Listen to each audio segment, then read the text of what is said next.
HBN టీవీకి స్వాగతం.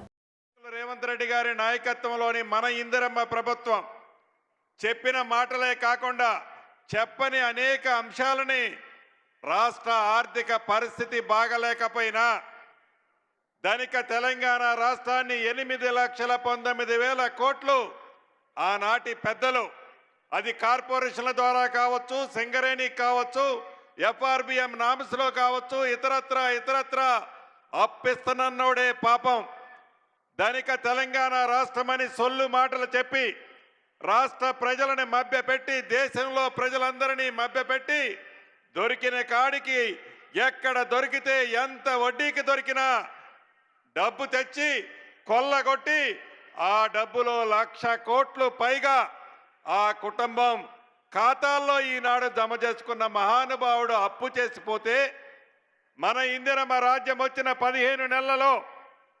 1,58,000 కోట్లు అప్పు చేస్తే 1,54,000 కోట్లు అప్పుకి సంబంధించిన అసలు మిత్తి కడితే ఆ పెద్ద మనిషి అంటాడు, మీరు 15 నెలలలో 1,58,000 అప్పు చేశారు, 10 ఏళ్లలో 15 లక్షల అప్పు చేస్తారు అని అంటాడు.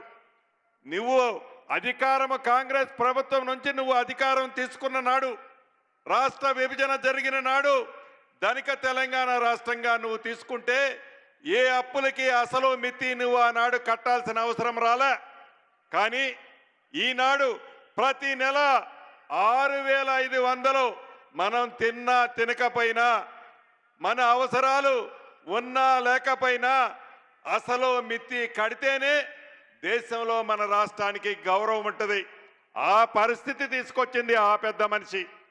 నిన్న మొన్న చూశారు, ఈ 15 నెలలలో అసెంబ్లీ జరిగేటప్పుడు ప్రధాన ప్రతిపక్ష నాయకుడు అని చెప్పుకుంటున్న ఆ పెద్ద మనిషి 2 సార్లు అసెంబ్లీకి వచ్చాడు. నోరు ఇప్పితే ఏ ముత్యాలు రాలతాయనో, ఆ మాట్లాడితే నిజాలు ఎక్కడ చెప్పాల్సి వస్తుందనో అసెంబ్లీకి రాడు. అసెంబ్లీకి వస్తే సమాధానము ఉండదు. ఇక వాళ్ళ తొత్తుని కౌరవ సైన్యాన్ని అసెంబ్లీకి పంపిస్తాడు. మొన్న చూశారు మీరందరూ, దళిత స్పీకర్ అని కూడా లెక్క చేయకుండా అహంకారపూరితంగా బీఆర్ఎస్ పార్టీ నాయకులకి సూచనలు ఎవరిస్తారా అంటే ఆ పెద్ద మనిషి కేసీఆర్ గారు ఇస్తాడు.